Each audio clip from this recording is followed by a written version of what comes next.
we're recording now. We're live. Thank you everyone for being patient and waiting. It's great to see we have people from all over the world. I can see Norway, Germany, Turkey, India, and all different places. Very, very exciting to have everyone here. So today's discussion is about the kidswear market, the kidswear industry, what's moving forward, what are the trends moving forward, what are the challenges people are having, and what is the way moving forward. And obviously, the most important part of our webinar today is for people to connect with each other. So don't feel shy. Don't feel shy. Feel free. Just a shout out. We have Janvi, who's here from Paris. Great to have. She's a trend forecaster. So so we're having people from all over. And most importantly, don't be shy. Everyone here we want people to develop business. We want people to connect with each other because that's how business happens, when people meet. And so we're just going to start off with, start off with our two main guests, which is Yatin and Mr. Henning. And then we'll move forward to asking everyone else in the audience their questions, their feedback, and whatever else. Okay. So just to start, let's start with Mr. Henning. How are you doing today, sir? I'm fine, thank you. Hope everybody else is the same. So just a few questions. I would think maybe you can start by telling us about your company. We know that you're doing outerwear from Germany and Yes. kids focused. So very, very exciting things that I've seen in your catalog. But maybe you can just tell us more about your company and then we can take it from there. Yes, also getting in danger to repeat myself, I just want to note again, we were founded in 2002 by the Finnish designer Annika Rendel, and we are a developer and distributor of outdoor clothing, especially and only for children. And we have about almost 300 partners in Germany, Austria, and Switzerland, also a few in Poland and the Netherlands.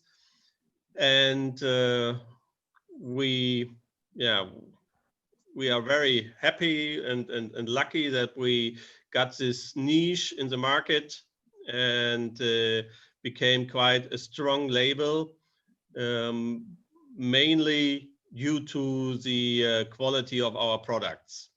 Our marketing budget is not that big, and it's mainly the product that sells, and it's unique by the design using dwarf hoods and by technical features like zip in, which can be combined on a very high level.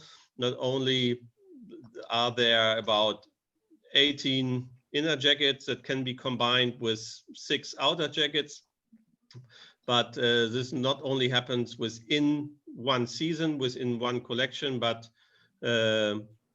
even over the collection borderlines, going back or going into the future. And so just a quick question, Mr. Henning, where all are you selling right now? Which are your markets currently? Yeah, that's mainly Germany, of course, Austria and Switzerland. And if you would like, if you want to expand your business, which would be the markets that you would like to target? It would be our neighbors within the EU, mainly the Netherlands and Czechoslovakia.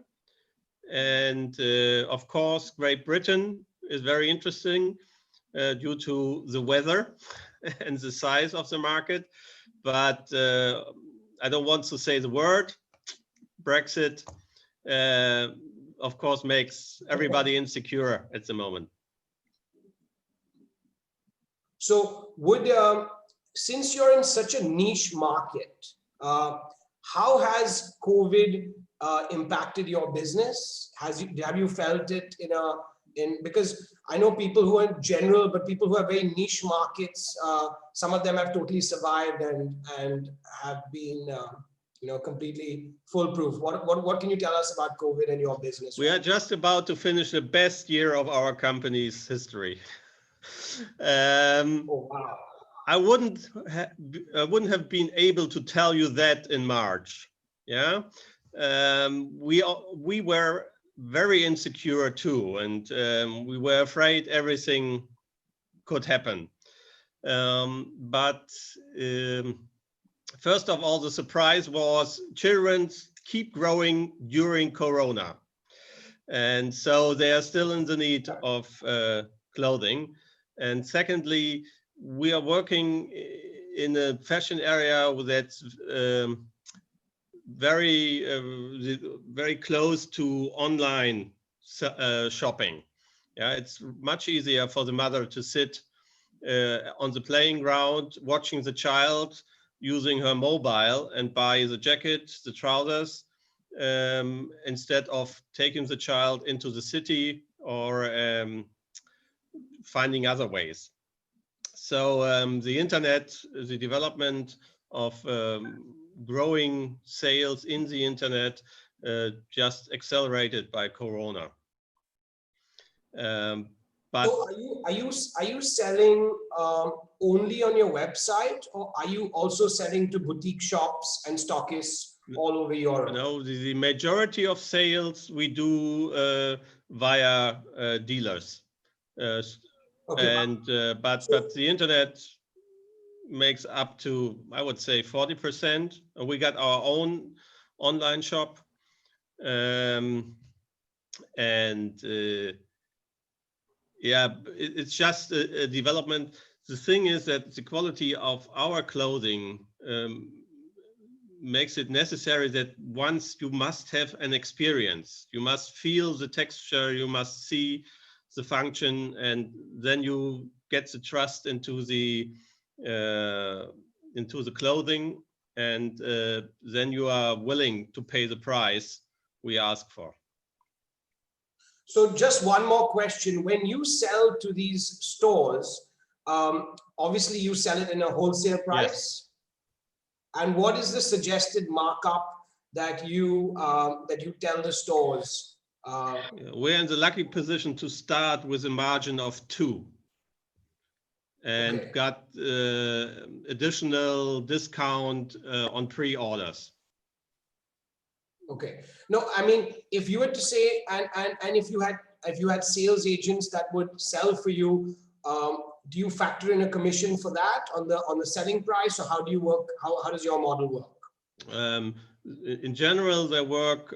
It's 10% of the sales they are responsible for. Okay. Okay. And one very important question that I want to get to is when you're selling online, like you said, bulk of your business has been online. What do you have to say about the return policy? Has that been, I mean, the returns, have you got a lot of returns back, or have you felt that people, because a lot of people have really had trouble with, people just buying stuff and returning them, and then getting stuck with soiled garments. Yeah, it's a major issue in Germany, especially in textile. It's not unusual in Germany to get a return of 50 to 60% on fashion. Children's a little bit lower, and we are in the situation that it's only 30%, which is very low for fashion in Germany. So it's 30% in general. In average. Okay, great. Now I'm just going to move to Yatin. So then I'm going to come back to you. Just one quick question before I move to Yatin. Does anybody have any questions to ask Mr. Henning? Please feel free, unmute yourself. If anybody has any questions.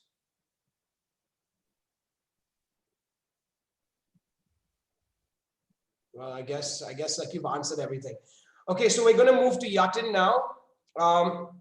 Yatin, why don't you start by telling us about your business? Yeah. Hello, everybody. I'm Yatin Savla from Mumbai, India.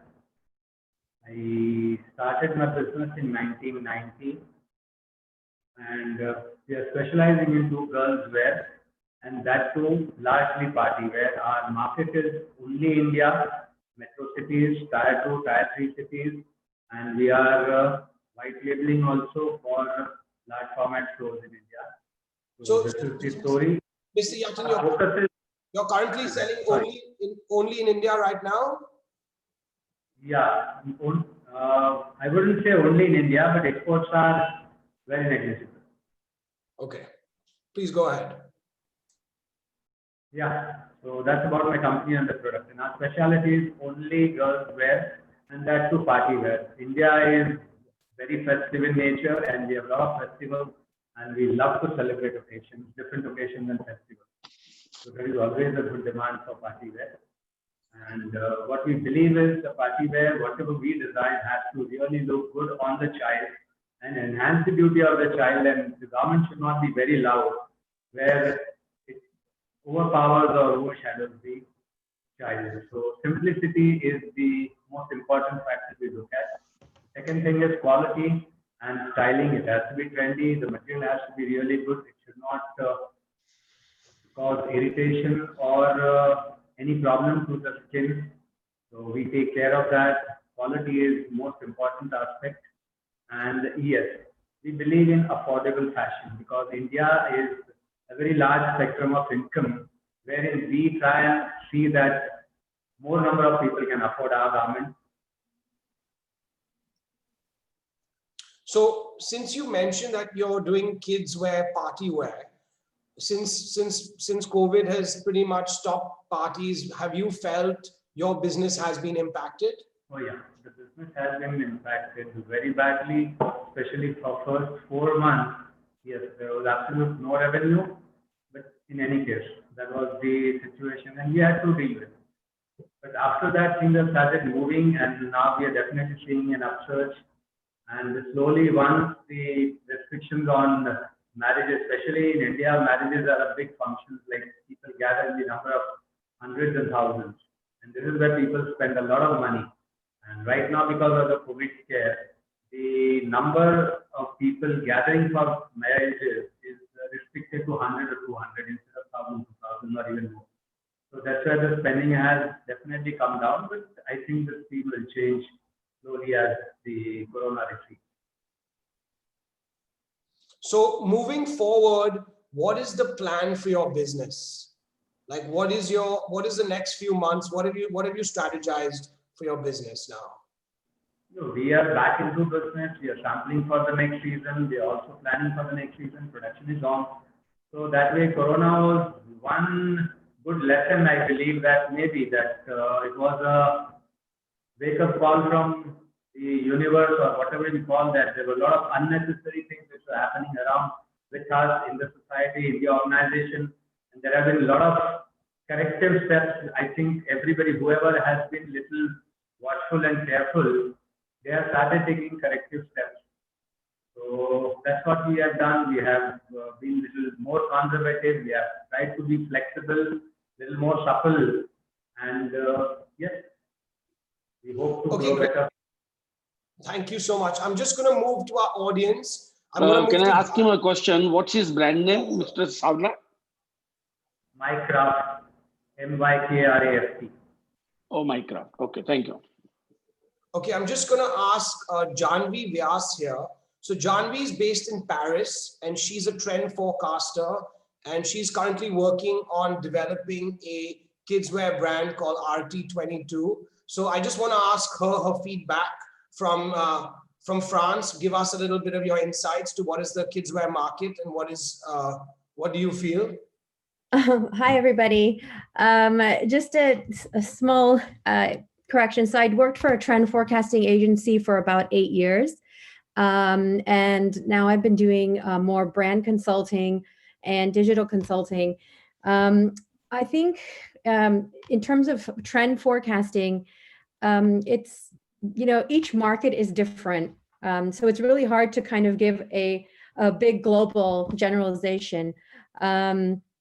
but for me, and especially for the RT22 that I'm working on, if we look back at what's going on in the world and what are values that are kind of important to consumers, the things that I think are top of mind is sustainability.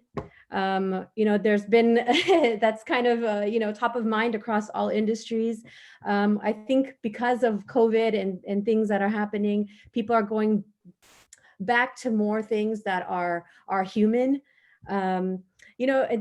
For me and the target that we're trying to approach in the West, it's going to be different types of values than if you were approaching a market in the East. So, forecasting and sociocultural trends are really particular to a market. So, our brand positioning and the markets and the trends we're following is going to be different from Mr. Yatin, but both are really relevant. But I do think it's really important to understand your market and what the trends are, what the values are of your consumers, and then adapt your offer and focus on them.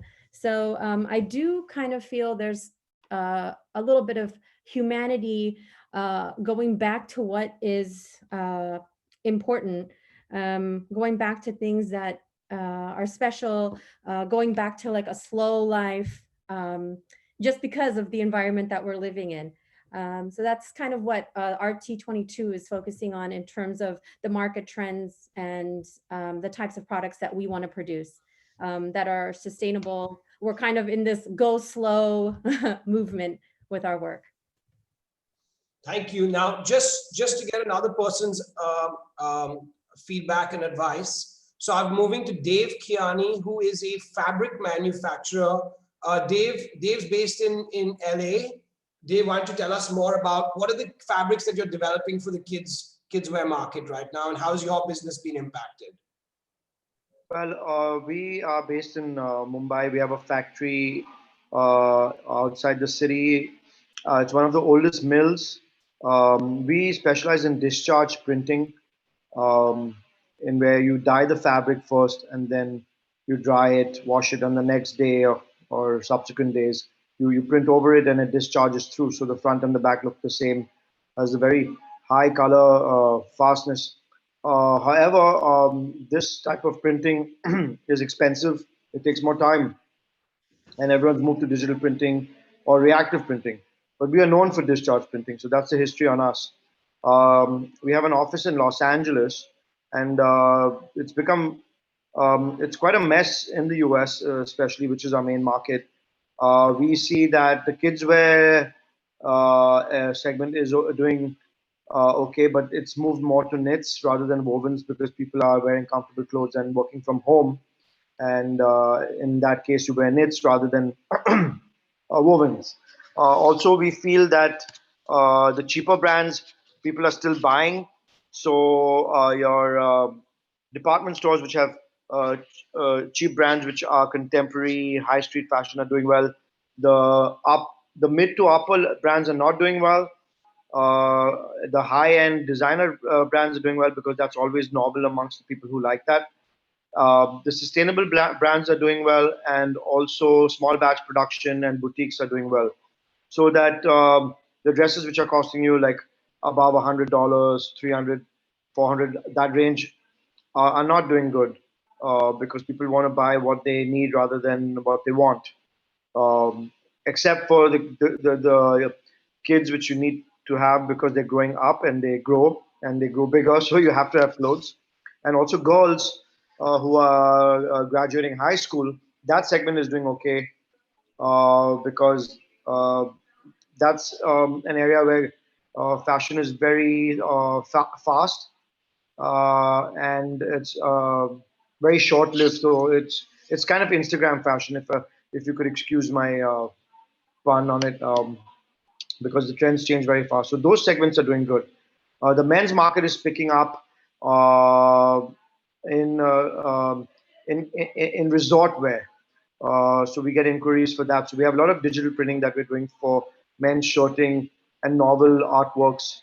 But overall, we've lost around 70% of our orders to the contemporary women's market, which is our main line. So yeah, that's it, Tarun. Thank you. So what is, And the main fabrics that we've been pushing out of a mill are cotton and rayon. There's no demand. There's not a lot of demand for polyester for men. That polyester printing for women's fabric, the floral designs are doing good, but again on the cheaper dresses which are under $50. Your Brandy Melville and those sort of companies are doing very, very well. Anthropologies and Urban Outfitters, they have their niche, but I still think the H&M's and Zara's are doing good because they're actually priced well. Um, and the mid to upper brands are suffering quite badly. Yeah. thank you for your, If they can cut down, yeah, if you can keep your overheads low and you can keep your pricing low, then I think you can do okay. And do private label for these department stores and other brands out there. so Okay. does anyone have any questions or anything that they would like to say? Because I'm just going to get back to Mr. Henning, but before I get back, I would just want, anyone would like to say anything? Janvi here, just a quick question. Dave, did you say that you're seeing you are seeing a big growth in floral prints, correct? Yeah. Is this for men's Or and women? men's also. Right. The men's print, yeah, they're doing that. I think, but it's, I'm telling you, the men's line is doing well more in resort and leisure wear Exactly. line. Yeah. Yeah, I that's think true. a lot of people are kind of relaxed especially due to this pandemic. People are more relaxed and they're buying clothes just to go if they're going on a holiday or if they want to be comfortable in, rather than they're not dressing up for work for sure. Yeah, it's now like athleisure has gone to like leisure, and then it's almost what we could say like spa chic look, so it's comfort.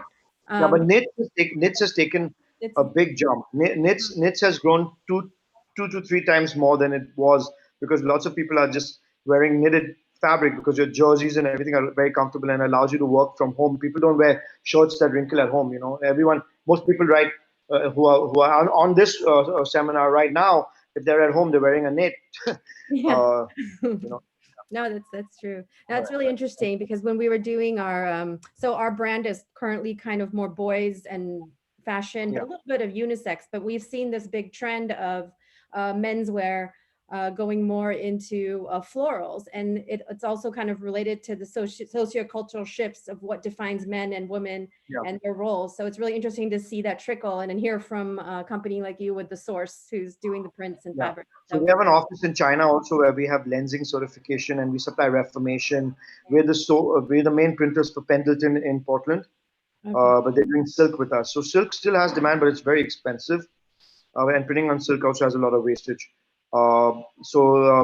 Lensing, viscose, and silk is done out of China. The cotton and rayon is done out of our India unit, which is in on the outskirts of Mumbai. So yeah. Okay. Thank you. Okay, so Mr. Henning, just a few questions for you now. So let's start. If you could go back and give yourself and your company one piece of advice at the beginning, what would it be?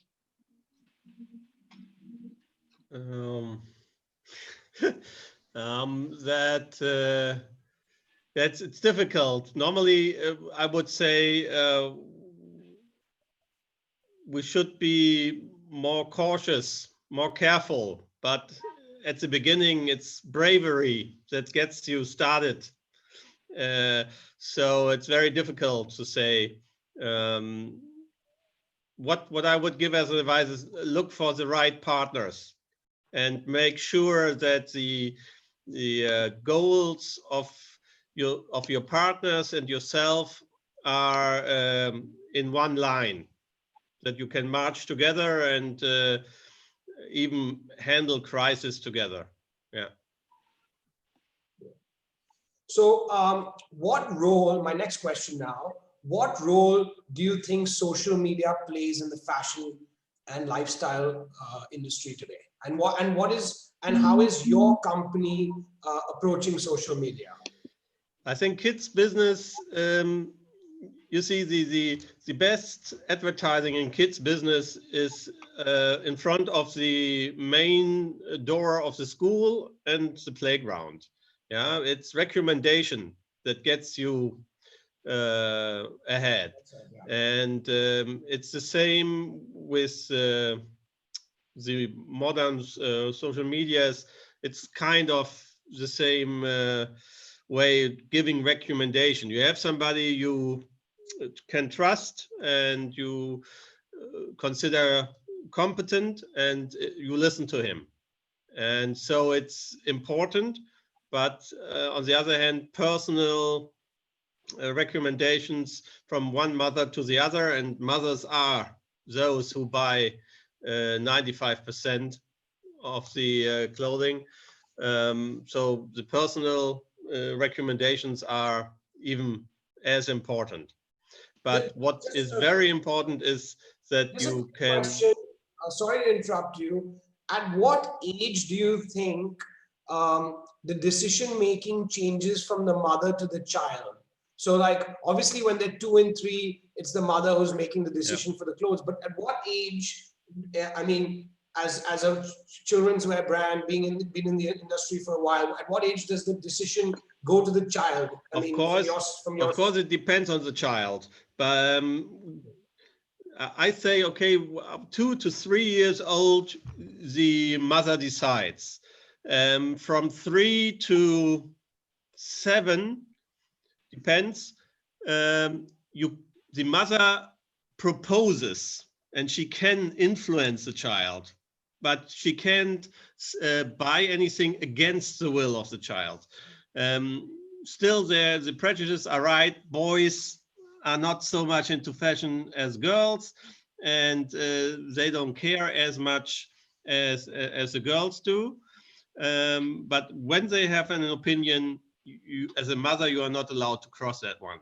And with the age of 7 to 8, they start buying by themselves, and then the brand becomes more and more important. And then it's really a matter of education, whether they still accept a brand like FinKit, where there's a kid in the name, which they know from the beginning of their childhood, or if they have some peer pressure that influences them and they start growing in what we call the lost generation, 11, 12, 13, and after that, we ourselves don't even try to keep the clients and the customers, because it's so expensive to develop as a brand, which becomes more and more important.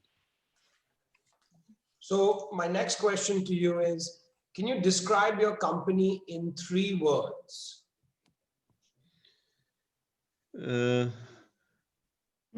Finnish, unique, and family orientated. Okay. And can you tell us more about your latest collection? Like, what is your latest collection? What are the highlights? What is the uniqueness? As I'm sitting in the showroom at the moment, and to give you an example, one of the very typical items we sell, there you have a fleece jacket like this, as I said, with the dwarf hood, and then you have a variety of shells which fit together. But then again, I have a variety of 5, 6 different models that shape differently, but still fit in here. And the shells are all 10,000 millimeter waterproofed, breathability, and starting this spring, we use recycled material. Yeah, we have artificial fiber, so we cannot call it bio, but it's recycled. Of course, having items with cotton like this, bio cotton is standard. You can sell in a segment like we do, which is upper middle class prices. Yeah, a jacket like this costs about 79 euros in retail. Yeah, a jacket like this, 100 and Can you show us 29. one of your best? Can you show us one of your best sellers? Like Those are the best sellers. There's two which are with us from the first season now, which is not very unusual, because once you found the answers to the needs of children, you will the answers will not change within the years. For example, in our business dealing with outdoor, children will never climb on the Mount Everest. They're in need of different things. That you have to think about them playing on knees and back for about 8 hours a day. We once had a claim saying playing is a work of our children. We provide the work clothing. So those are the questions. Or having enough bags to store stones or other things they find in the street, or even being specialized on children. We think about how can we support the teachers in school, in kindergarten. If you have to dress up 2-3 times a day, 15 children, every child that can do it by itself is a real help. So, for example, we use standard zippers, and to zip the inner jacket into the shell, you have to turn it inside out. Otherwise, you have a two-way zipper, which is much more insecure, much more difficult to handle for children. So if you think about things like that, those are details that in the middle and long way get you ahead of your competitor. Thinking about things and offering solutions, because those are the solutions that are asked for in everyday life. And then no, I lost it. Sorry. So if we get into quantities, just to understand, like just quantities for each of these styles, like how many do you produce? How do you? Can you just give us an insight to how you plan your sales based on ordering and quantities? Well, of course, during the years we got some experience on the relationship between pre-order and order, and which is about pre-order is 70% and another 30% is ordered during the season. And we nowadays try to get at least 60% of the pre-order before we place orders at our manufacturer, which is very difficult, especially in these times. Very often we even have to place orders without knowing what people are ordering. And there are quite a lot of people sitting around the table and trying to figure out what might be the best decision, looking at sales, looking at design, looking at production topics. Okay, great. Now, just before I move back to Yatin, I would like ask the audience, does anyone want to say anything? Any questions? Please don't be shy. Just feel free to connect with each other. Anyone want to say anything? Yeah, can I speak to Henning? Hi. Yes, please. Yeah, Henning, I have 3 questions. What is the wholesale price of the jacket which you are saying as 129 euros in the retail? As I pointed out, our margin is 2.0 as a beginning, and which means if the jacket costs 130, it's 65 euros for the wholesale. For the wholesale, and it's the margin is insurance business, at least as far as we deal with it, is smaller than in the adult business, and it's mainly because the work and design efforts and things you invest are the same as designing clothing for grown-ups. It's just the material that's a little bit less. And if you consider that we produce clothing up to what we call 130 to 140 centimeters, yeah, you only have 20 centimeters more, and you are in the business of grown-ups, so you pay about 25% less, but you earn much less due to the fact that at least in the most countries, people think children get bigger anyway, so they grow out of the clothing. It's not worthwhile investing so much. It's a bit difficult between countries like Italy, who also show their social status by the way they dress their children. But the further north you get, normally the less people spend on clothing for children.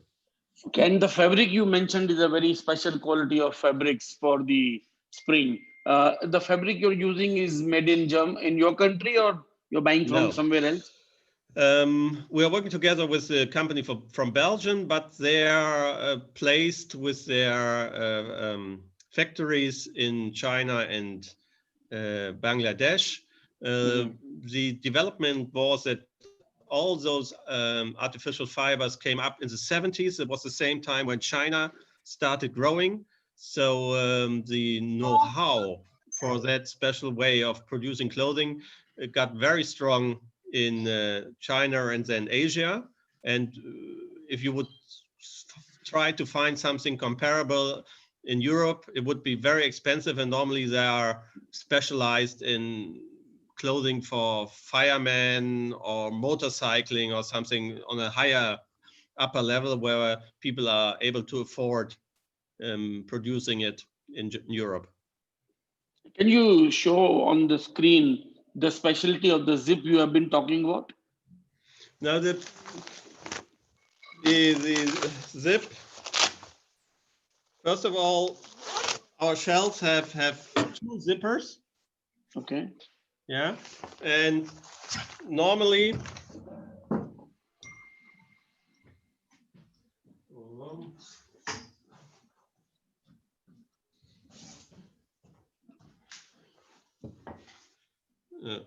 normally if you have a inner jacket in the shell, you have a zipper you can move both ways. I don't know whether you can see it, and we just use straight and normal zipper, and to be able to put the jacket into the shell, you have to turn it inside out. Then it looks like this. Got even the advantage of having the fleece material in the inside, so the child is kept even warmer. Yeah, people still want cotton normally to on the skin of their child. Yeah, and they still have emotional distrust on the artificial fleece. But during the winter, they wear pullovers and shirts anyway, so they don't really care. And when it gets warmer and they may wear t-shirts, again, they wear the cotton inside. Thank you. Does anybody else want to say something before we move back to Yatin? Any Mr. Burke, can you tell us, are you there? I'm here, yes. So what is your exposure, your company's exposure in the kidswear segment? We at the moment we mainly manufacture and design for Zara Kids, and we only work with sustainable fabrics with them. That's the criteria basically. So we work with like recycled polyester, refibra, and organic cotton, hemp, and so forth. That's about it. What else to say? I don't know. So you've not done. Have you done anything with outerwear? Anything that you can offer? We only deal with knitwork, so we don't do any outerwear, unfortunately. So we mainly do like the workers' jackets, shirts, sweatshirts, hoodies, pants, and so forth, but nothing outerwear. Okay, great. And just getting to our audience, Janet, would you like to say something? No, not really, because I mostly deal in jewelry, and this is mostly about clothing. I've just been quite interested in the market with children as opposed to adults, which I sort of know about. Thank you. No, but just to let you know, we also have a jewelry webinar coming up very soon. Oh, so yeah. we focus on a different segment every week. So this week is right. kidswear. Yeah, that would be good. Yeah. And so we'll keep you posted, and hopefully you could be one of our panelists at that event. Yeah, great. Okay, that's good. Thanks. But I would like to say something about the Indian market. Is it okay? Of course, please go ahead, please. Yeah, you see, India has become a very huge market now, and especially for garment industry and for jewelry industry also. So all you people who are from other parts of the world should think about coming to the Indian market because of the size of the market, because the market has developed a lot, and people are looking for quality product. Obviously, every country has all kind of customers where people want quality product as well as some people want cheaper product.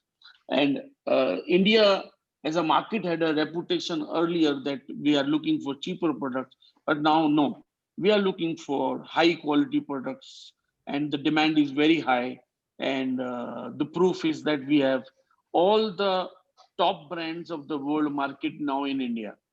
So whether it is Mark and Spencer or it's Zara or H&M or Burberry or Calvin Klein, you name the brand, they have a shop in India. And India, with its huge population and so many cities in this country, is a very good market. The only difference you will find from the European market versus Indian market is that, like in European market, Zara may have 5,000 stores, but the Indian brands doesn't have so many stores at the moment. So the order might be smaller, but the business size will grow season to season. And as all you know, being in the garment trade, sorry, there's some disturbance. So as all you know, in the garment trade, it is not our 1 year is one season. So we have 3 seasons in a year. So season by season, the business can grow. Initially, you may have some problems about the quantities, but later on, you'll be very happy to find Indian as a big market. Now, replying to one question to Henning, that in your country, you pay 10% to the agent, whereas in our country, the agent commission is 3 to 5%. And so there also you can save a lot of money. We get a lot of Turkey products in India. We get a lot of Chinese products in India, Bangladesh, Sri Lanka. So it's a huge market. So you guys should seriously look at this market.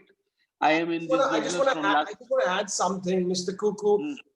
Janvi Vyas, who's joining us from Paris, she also has been working on the Indian market to some extent. Why don't you give us some of your thoughts, please? Yeah. So that's what I was. Yeah. See, I'm in the garment trade from last about 30 years. Can I just hi, Mr. Kuku, can you tell us a little bit more about your business, because it seems to be quite interesting on what you're doing.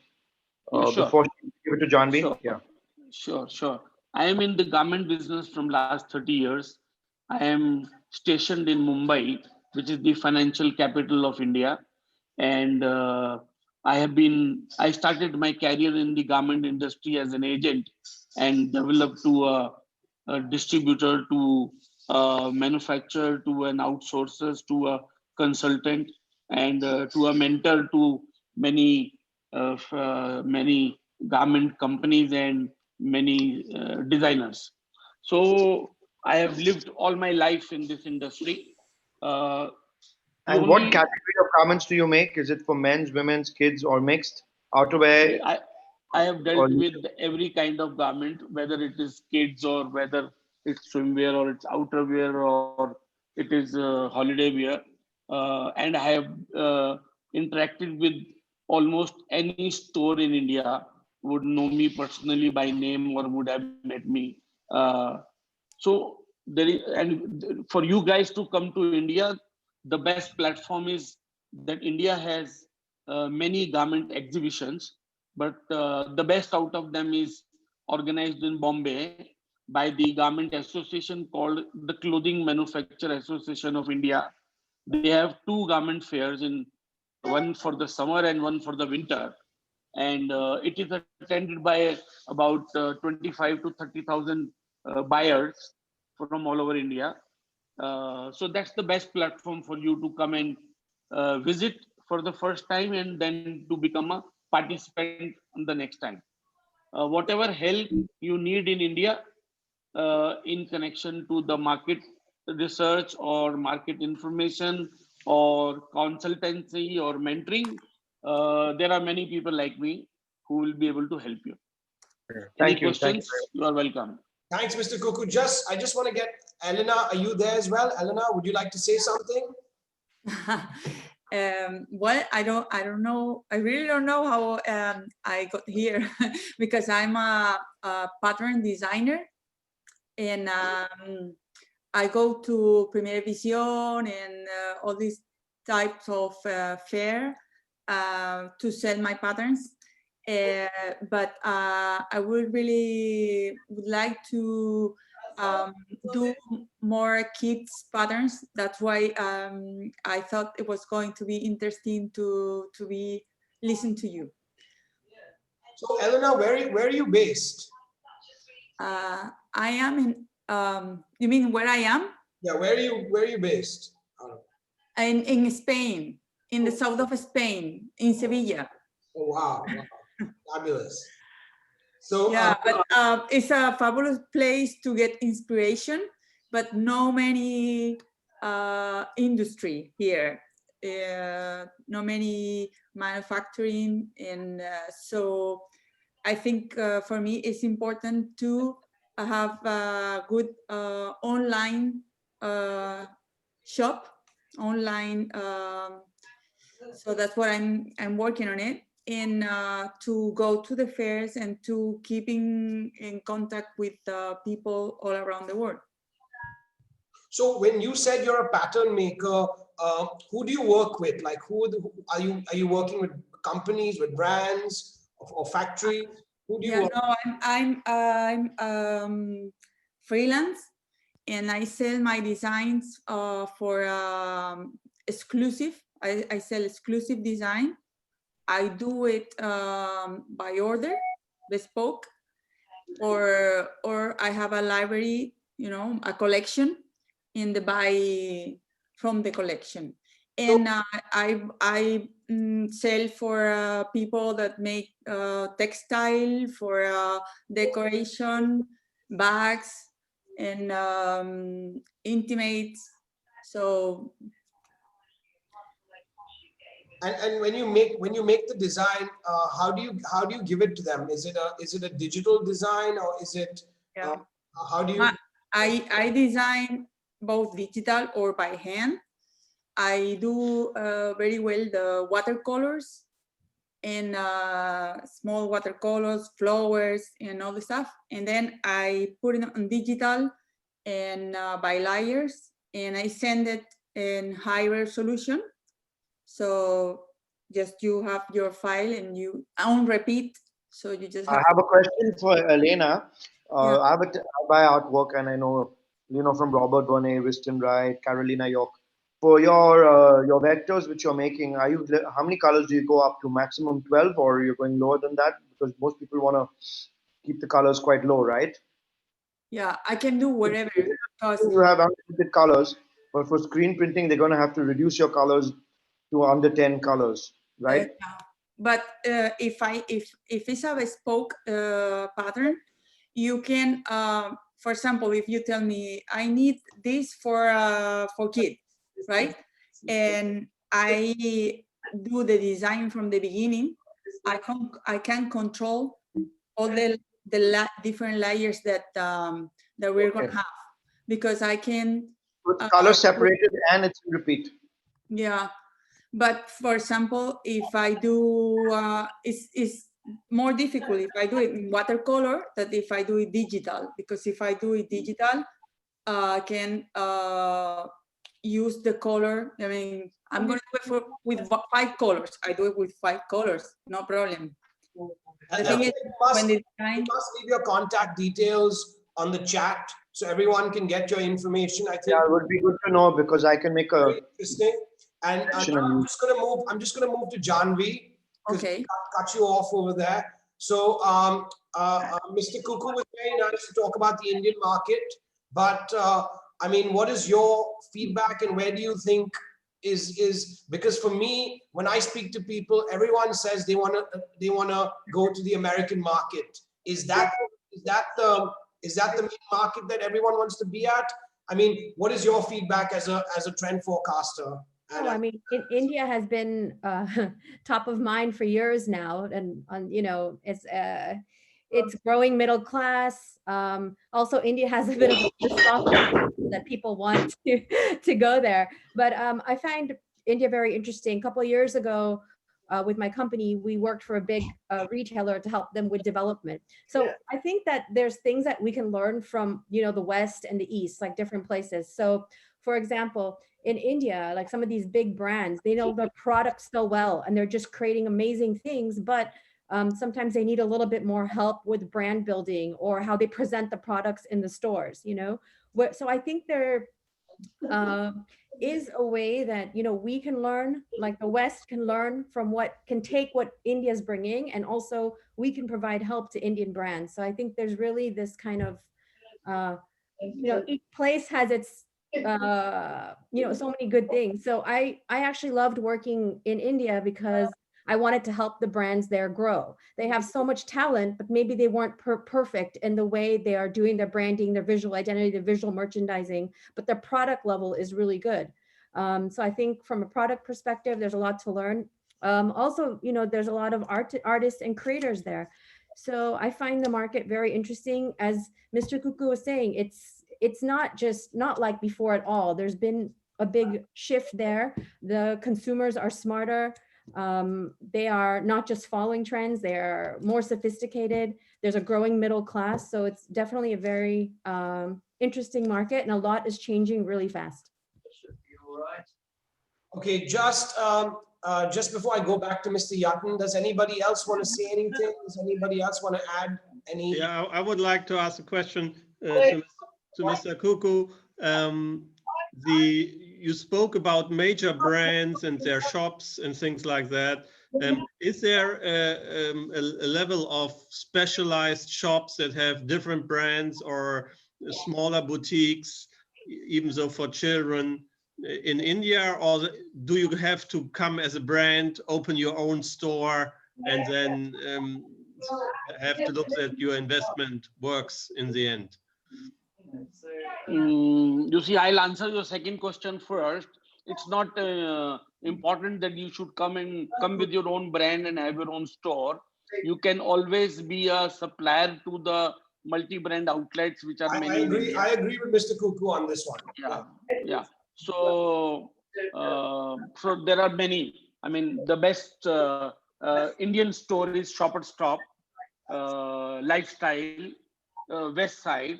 They are all Indian origin stores. Big Bazaar, Pantaloon. You can be a supplier to them. You can also be a supplier to mom and pop stores. India is a very big market for mom and pop stores. You don't see a lot of mom and pop stores in UK and USA, but in India you see many and many mom and pop stores, which surely have lost their business a bit because of the multi-brand outlets, but still they are doing fine. It's not that they are dying. So you have thousands and thousands of mom and pop stores to whom you can be supplying. But yes, you can also come with your own brand and open your own stores, but that requires a lot of investment. So it depends on what kind of business model you want to work with, but there are all options available. And I again repeat, it's a huge market. It's a huge market to enter while you are already late to enter. but this COVID has given an opportunity to all those people who were looking at India to enter. So now this again, there is a life to enter into the Indian market for business. I have visited most of the exhibitions all around the world for fashion or for jewelry or for maybe home appliances. Because the population is lesser in the other countries. Therefore, when you go to the exhibition, you see lesser people. But in India, because the population is very higher, so you go to an exhibition, you see 25,000 people there. Because when I went to Paris to see a show, I could hardly see few people there. So I was very surprised. So just a quick, sorry to interrupt you because we're just short on time. So just a few questions I want to ask. So Mr. Henning, just getting back into the UK market, you know, like you said, it was a little, you were a little touchy about Brexit and everything. What is your company's relationship with the UK market right now? And are you currently selling to stores? No, we are not. We try to get into the outdoor stores, which seemed more successful to us and our clothing than the general department stores. And yeah, we started, but then they pulled back due to Corona, and they are not willing to get new brands during this time. Would you say, do you get a lot of customers who order from the UK online? No, would you, due to the fact that we don't have an online shop in English, not at the moment. We are working on it. It's a bit difficult. Okay, so just moving to Mr. Yatin, you know, just a few questions for you. You said your company is fully India based. You pretty much sell in India. So where would you like to grow your business in the future? Europe and UK. These are the markets which I'm looking at. A little bit, but Europe and UK.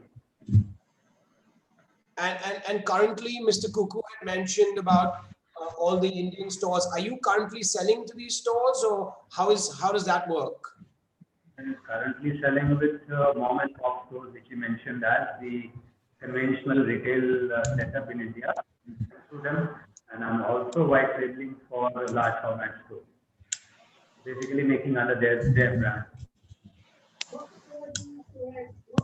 Okay, and just a last question to you, Mr. Yatin, and I'm going to get to Mr. Henning also. Both of you, I want to ask these questions. So we'll start with Mr. Yatin. Any advice or words of wisdom that you would like to share, since being an industry veteran? My first advice would be stay focused, be strong in marketing, invest in people, that's what can take you ahead. And Mr. Henning, same question to you. Yeah, as I said earlier, get on the market with a good product, and it starts selling by itself. Yeah, you need a little bit patience, but things are developing because the community really exchanges information personally or via social media on a very high level.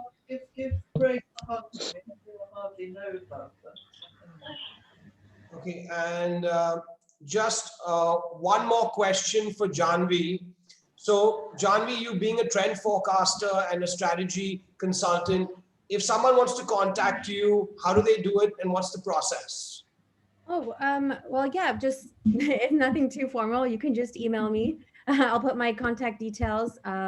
We could have a meeting to discuss your needs, and then I would work with my network here to move things forward. And yeah, I put my details. So. Any words of wisdom or any trends that you see in the kidswear market moving forward? I mean, it's for us, we really are focusing on again, sustainability, creativity. We're kind of going a little bit in this unisex trend because the lines are a little bit blurring between boys and girls. So even if you look at toys like that people play with, and you know, before Toys R Us used to have a big girl section, big boy section. There's a mix. So also kids. You mean like gender fluid? Gender fluid, exactly. That's kind of something that we keep in mind. And I was earlier to your point, Mr. Henning, you were saying that, you know, kids, they're becoming smarter and having opinions at younger ages now. So that's something to think about. Also, we are focusing on more of a digital marketing strategy because this young generation is really focused on that. So I guess those are kind of the four main areas that are interesting me right now. Yeah. Okay, so it's time up right now. Thank you, everyone. Does anyone? I think Paul, do you want to say something? I think Paul wanted to say something. Hi, yes.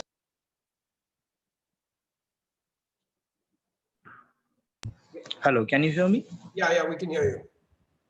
I have some thoughts to share because I was just listening to Mr. Kuko, what he was sharing about the Indian perspective of growth and what it has done in past 30 years. What he has suggested is true. And when it comes to only, I just differ in only one point because we are into real estate and as well as we are into textile industry. Those who have their own stores, the appreciation of the real estate has given them money in the 10 years. It has come up just like anything. Just doing business only with the textiles alone can give you good business if you are in the right track or if you are having a right partner. I think Henning was looking forward to do some business in India. So my kind suggestion is that if you want to do something, you have to put up your name and brand. That would be better if for a long-term vision if you're having in doing something in India. Hello. Yeah, we're here. We can hear you. Because see the fluctuation I see is that the interest rate of interest what they are getting is 3% out there, and if it is coming here, it is like in the market we can get something around 18%, which is a good money really. So it's only in the financial terms you are making money rather than business when it comes to business. So in a perspective of growth, India has a bigger picture, as Mr. Kuku says, and there is also good people, those like good brands are coming up. And if like Henning, if they want to start here, or any ex-person wants to start in India, they have to pitch themselves with a vision minimum of 10 to 11 years plan. Without doing that, don't do that. If you are doing for a short term or your trial and error, then you can explore the market. That's my advice. Can you leave your contact details on the chat also, so if anyone wants to contact you? I think we have another message from Mr. Akhil. Would you like to say something? I've been listening to everything for the last hour. We have done some work on sustainability. So if anybody is interested, we do flat knits. Our company's name is SRV Knit Tech, and we are from Bangalore. And what is we've done are you working with any kidswear brands? Yeah, we used to be Mothercare's big supplier from India, and until Mothercare went belly over, and we were with the only place also earlier. They went over, so we've had a lot of bye-byes. We're now again working with Mothercare for their international purchasing, which is going into the Middle East. And most of our other brands do extensions for the kids now. We in India are supplying to Mom and Me and the other brands, but the kids wear has really taken a big dip after Mothercare left our. So Mom and Me is a Mahindra group, is that right? Yes. And we manufacture for them now, but that's a very small quantity. The big business that we do is for bestsellers. We work with Vera Moda, Jack and Jones, and Only. And we are also vendors to Lee and Wrangler. They've also gone through a bad turn this year. And Destination Maternity, which is an American company, they also went through a bad turn this year, but I think they're coming back up again. So, but on this, I was wanting to tell people about our things with, we've done recycled cotton with polyester PET as a blend very successfully. And that's something that's new. And then the other thing is the Cooltex yarn that's is from Reliance, which is a breathable polyester, which has a absorption and hand feel as good as cotton, is something new also from the country. So these are the two things. And then within our group of companies, we have a company called Amritsar Swadeshi Woolen Mills, and we basically do recycled wool in that company. So if anybody is interested in recycled wool yarns also are available with us. So I put in my email ID and you could probably, Mr. Akil, thank you. We can take it up from there. Thank you so much for your thoughts. And I see that you're quite a veteran in the business. Any advice that you would like to share with everyone over here? Any words of wisdom? As Yatin said, I think it's the time where you just have to hunker down and wait, because you have to wait for the inventories to clear, and there will be new buying. And I see a lot of green shoots coming up now. And after this correction, I think things will become better.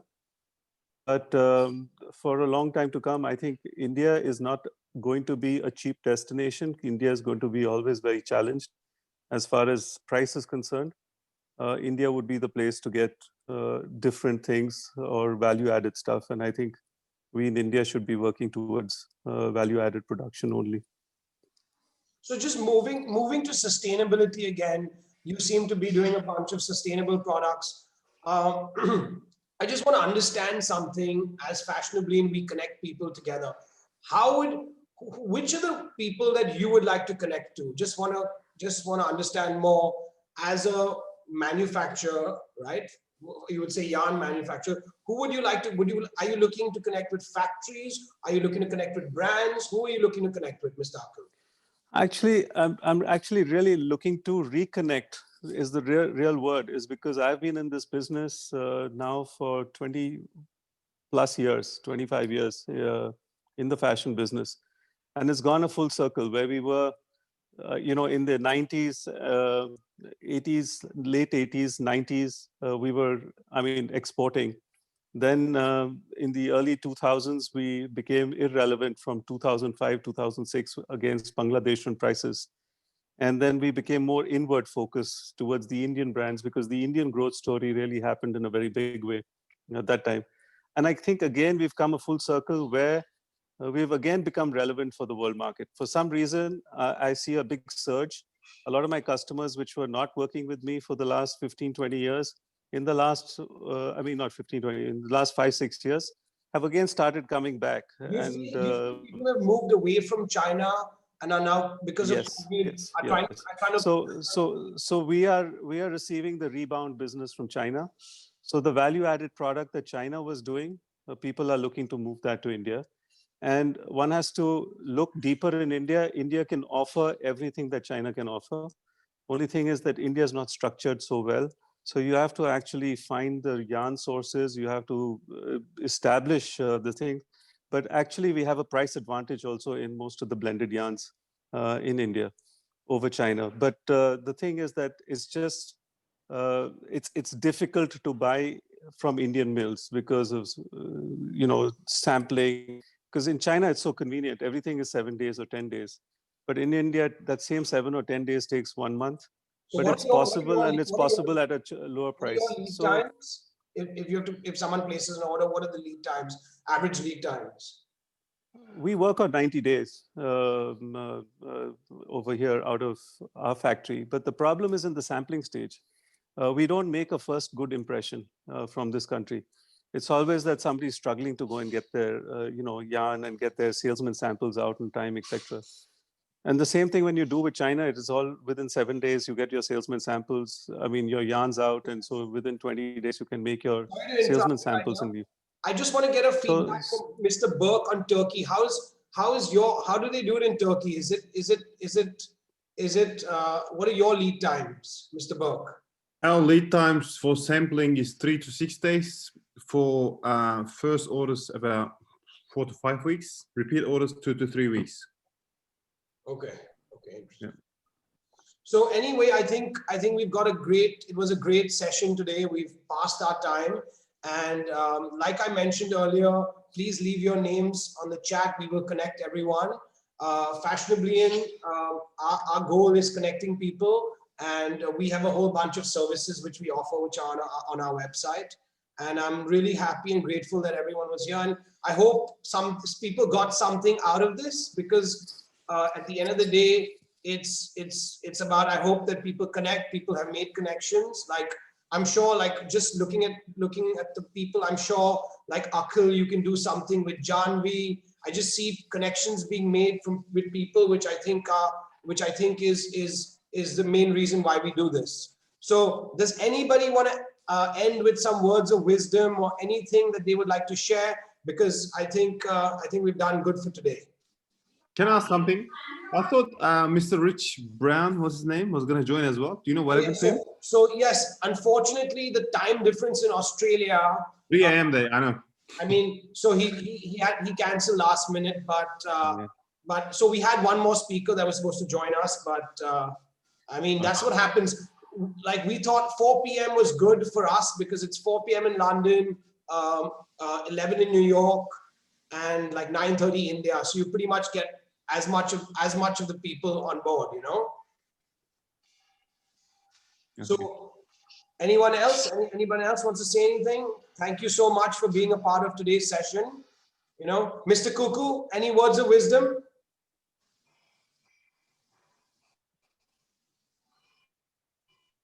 Really tired of this corona, and but I would always request everybody to look at it as a positive situation, because corona has given us enough time to do thinking which we were not able to do before because of the occupation in business.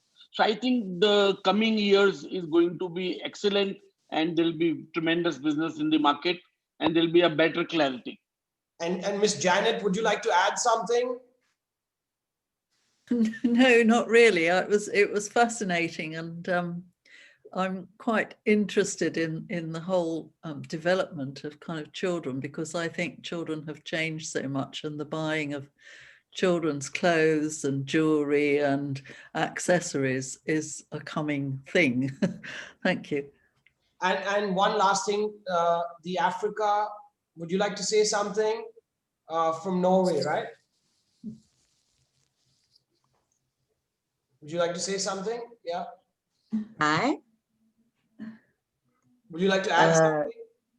No, it was really, really, really interesting to be here and listen to you guys.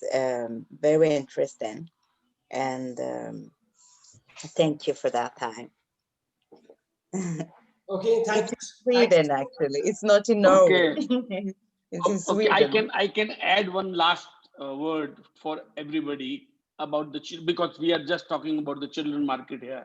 India has the largest population, and Indians generally will live in 2 children per family. So there's a big market for children in this country as compared to the other world markets. Yeah.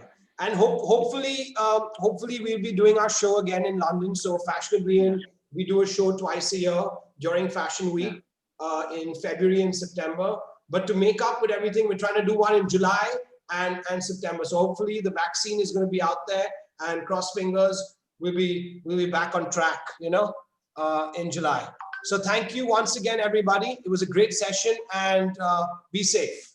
Thank you. Bye-bye. Thank you. Bye-bye. See you. Bye-bye. Thank you. Bye-bye. Thank you. Bye-bye.